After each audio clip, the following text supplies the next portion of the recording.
Hello दोस्तों, आप सभी का पिलानिया क्लासेस के अंदर हार्दिक स्वागत है।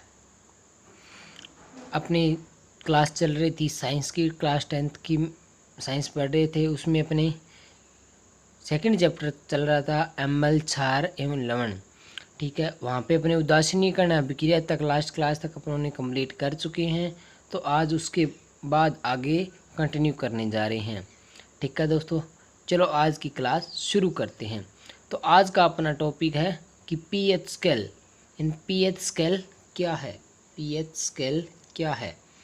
पीएच स्केल का पूरा नाम क्या होता है? पोटेंज हाइड्रोनियम होता है। ठीक है दोस्तों, इस पीएच को पी सूचक कहते हैं। इस पीएच में पी क्या होता है? सूचक होता है, यानी सूचना देने वाला सूचक होता है। ठीक है दोस्तों, तो डेफिनेशन इसकी अपने दो डेफिनेशन दे सकते हैं।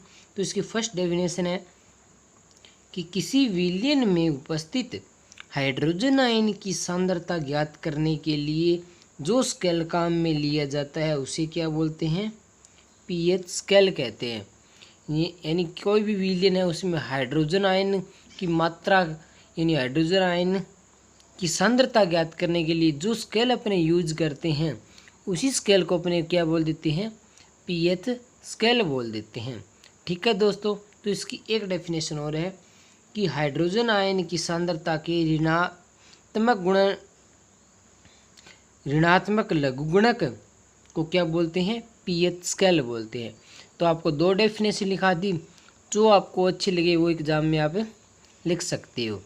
ठीक है दोस्तों, ध्यान से पढ़ते हुए चलना। ठीक है दोस्तों, आपको कंप्लीट नोट्स है जो प्रोवाइड करवाए जाएंगे, तो आप अच्छे से पढ़ते चलो। ठीक है दोस्तों, चलो आगे एक नोट आता है इंपॉर्टेंट। उसमें क्या है कि हाइड्रोजन आयन की सांद्रता जितनी अधिक होगी उसका पीएच उतना ही कम होगा। यानी कोई भी अपने पास कोई विलयन है उसके अंदर जितने हाइड्रोजन आयन की सांद्रता जितनी अधिक होगी तो उसी विलयन में का पीएच क्या होगा? उतना ही कम होगा। यानी जितनी अधिक हाइड्रोजन आयन की सांद्रता होगी उतना पीएच का मान क्या होगा? कम होगा। ठीक है, किसी भी उदासीन विलयन के लिए पीएच का मान कितना होता है? 7 होता है। यानी अपने पास कोई उदासीन विलयन है उसके लिए पीएच का मान कितना होता है? 7 होता है। यानी याद रखना, उदासीन विलयन का मान कितना होता है? 7 होता है। ठीक है दोस्तों, चलो आगे नेक्स्ट पॉइंट है कि जिस विलयन का पीएच मान 7 से कम होता है तो वह विलयन अम्लीय होता है। यानी अगर जिस विलयन का पीएच का मान 7 होता है वो तो हो गया उदासीन, और जिस विलयन का 7 से क्या हो? कम हो, वो विलयन क्या कहलाएगा? अम्लीय। यानी पीएच स्केल में 1 से 7 तक के जो मान होंगे वो अम्लीय होंगे, और 7 वाला क्या होगा? उदासीन हो जाएगा। और 7 से 14 तक यानी पीएच स्केल पे 1 से 14 तक काउंटिंग होती है, तो उसमें 1 से 7 तक तो अम्लीय होते हैं, और 7 वाला 1 से 6 तक अम्लीय होते हैं। 7 वाला क्या होता है? उदासीन हो जाता है। और 7 से 14 तक क्या होते हैं? क्षारीय होते हैं। यानी जिस विलयन का पीएच का मान 7 से अधिक होता है तो वह विलयन क्या होता है? क्षारीय होता है। ठीक है दोस्तों, इतना याद रखना। अब आगे आता है कि निम्न विलयनों के पीएच मान, यानी कुछ विलयनों को नाम दे रखे हैं, उनके अपने को क्या बताने हैं? पीएच मान बताने हैं। तो क्या होंगे? जठर रस का पीएच मान कितना होता है? 1.2। नींबू के रस का पीएच मान कितना होता है? 2 होता है। शुद्ध जल का कितना होता है? 7 होता है। और रक्त का पीएच मान कितना होता है? 7.4। मिल्क ऑफ मैग्नीशिया का कितना होता है? 10 होता है। हाइड्रोक्लोरिक अम्ल का पीएच कितना होता है? 0। हाइड्रोक्लोरिक अम्ल का मान पीएच मान कितना होता है? 0। और सोडियम हाइड्रोक्साइड का मान कितना होता है? पीएच मान 14 होता है, क्योंकि ये क्या है? क्षारीय है, ये अम्लीय है, ये भी क्षारीय है। रक्त क्या होता है? क्षारीय होता है। शुद्ध जल क्या होता है? उदासीन होता है। ठीक है, जिसका पीएच मान 7 है। ठीक है दोस्तों, चलो आगे चलते हैं। आगे अपने पास आता है प्रबल अम्ल। प्रबल अम्ल कौन से होते हैं? प्रबल अम्ल, दुर्बल अम्ल, प्रबल क्षार और दुर्बल क्षार, इनके बारे में पढ़ेंगे। तो फर्स्ट है प्रबल अम्ल। अधिक संख्या में H+ आयन उत्पन्न करने वाले अम्ल क्या कहलाते हैं? यानी वे अम्ल जो अधिक संख्या में क्या करते हैं, H+ आयन उत्पन्न करते हैं, वो क्या कहलाते हैं, प्रबल अम्ल कहलाते हैं। जैसे HCl H2SO4, HCl और H2SO4। ठीक है दोस्तों। फिर है दुर्बल अम्ल, वे पदार्थ जो कम संख्या में क्या करते हैं, H+ आयन उत्पन्न करते हैं, क्या कहलाते हैं, दुर्बल अम्ल। यानी जो कम संख्या में क्या करे, H+ आयन उत्पन्न करे, वो क्या होते हैं, दुर्बल अम्ल। जैसे एसिटिक अम्ल CH3COOH। ठीक है दोस्तों। जो अधिक संख्या में करेंगे वो प्रबल हो जाएंगे, जो कम संख्या में H+ आयन उत्पन्न करेंगे वो क्या हो जाएंगे, दुर्बल अम्ल हो जाएंगे। ठीक है दोस्तों। फिर आगे आता है अपने पास प्रबल क्षार, वे क्षार जिनका जलीय विलयन पूर्णतः आयनन हो जाता है, वो क्या कहलाते हैं, प्रबल क्षार। यानी जिनका विलयन क्या हो, पूर्णतः आयनन हो जाए, वो क्या होगा, प्रबल क्षार होगा। जैसे NaOH और KOH। ठीक है दोस्त।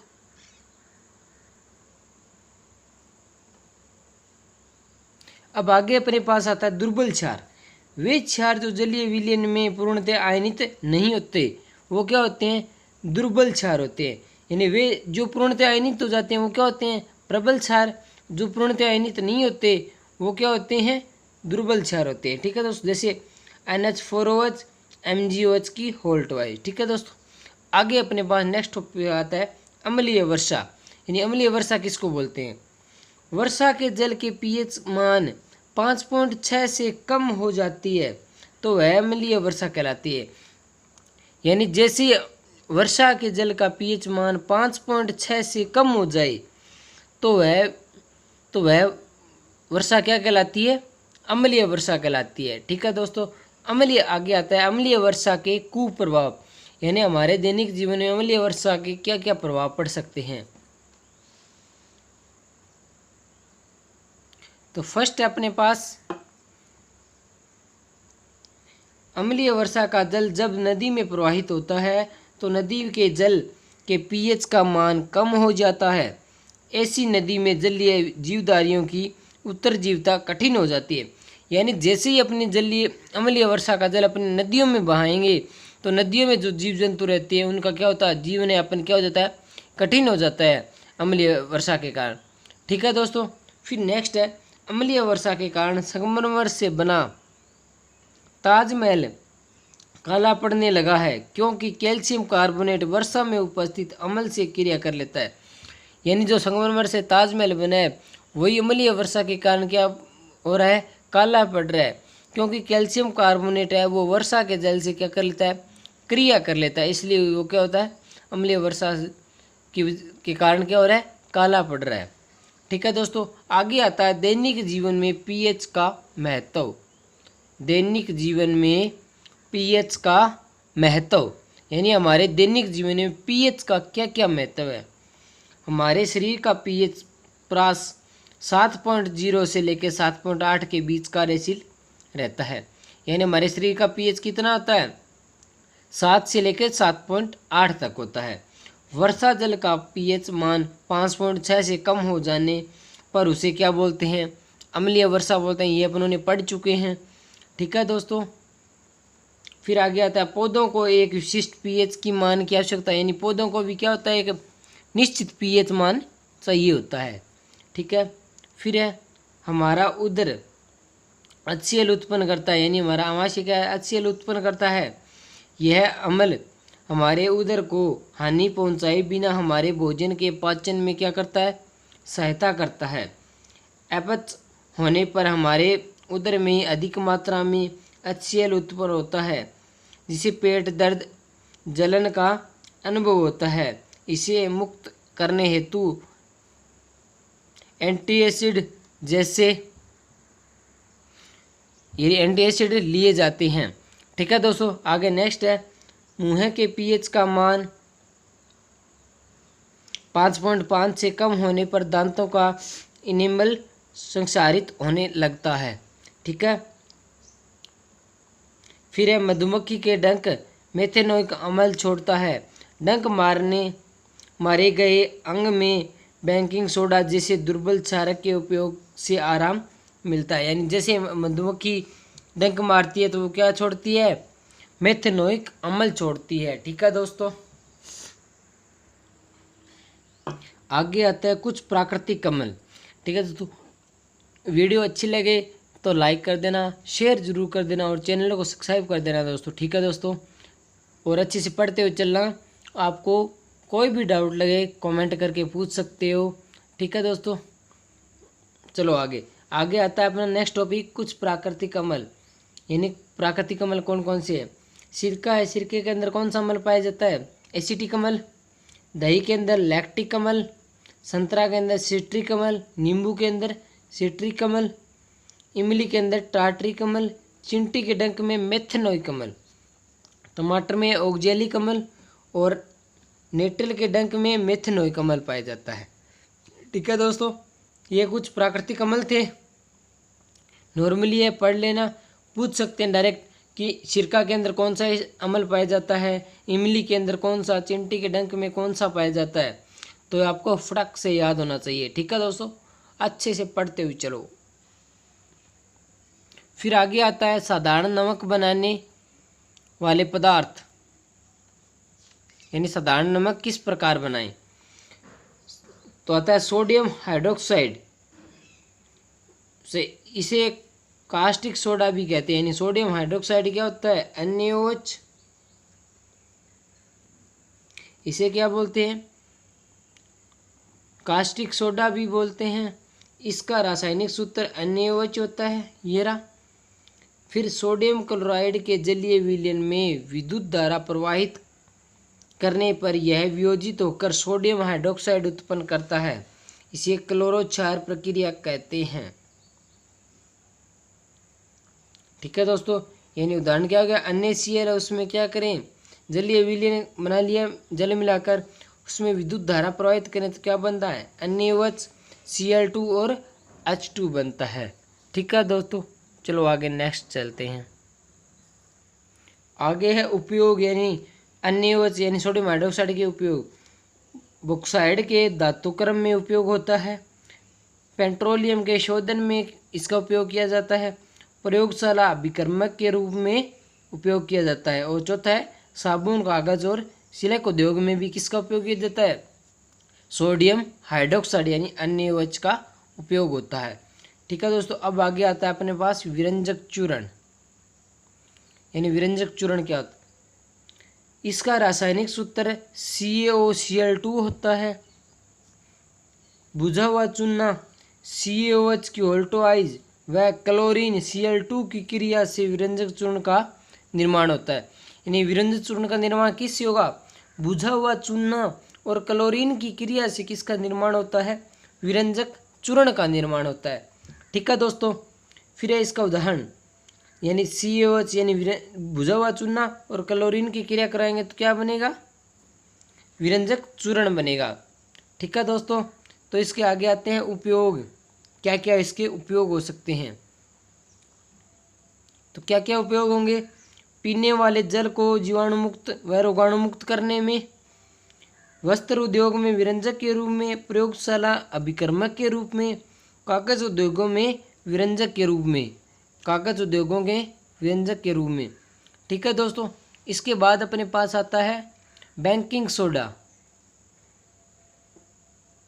यानी बेकिंग सोडा क्या होता है, तो इसे खाने का सोडा भी, यानी बेकिंग सोडा होता है, उसको क्या बोलते हैं, खाने का सोडा भी बोलते हैं।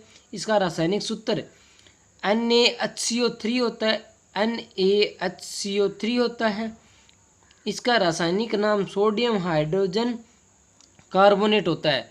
यानी बेकिंग सोडा है, उसका रासायनिक नाम क्या होता है, सोडियम हाइड्रोजन कार्बोनेट होता है।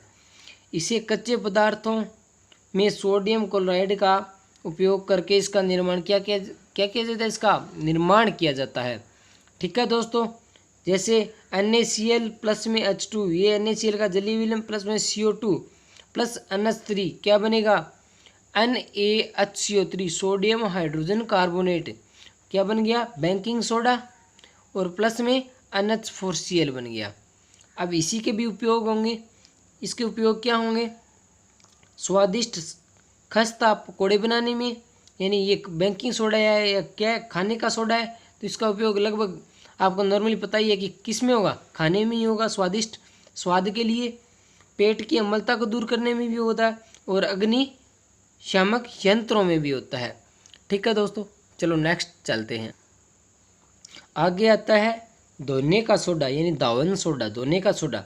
इसका रासायनिक सूत्र Na2CO3.10H2 होता है। यानी धोने के सोडे का रासायनिक सूत्र क्या हो जाएगा,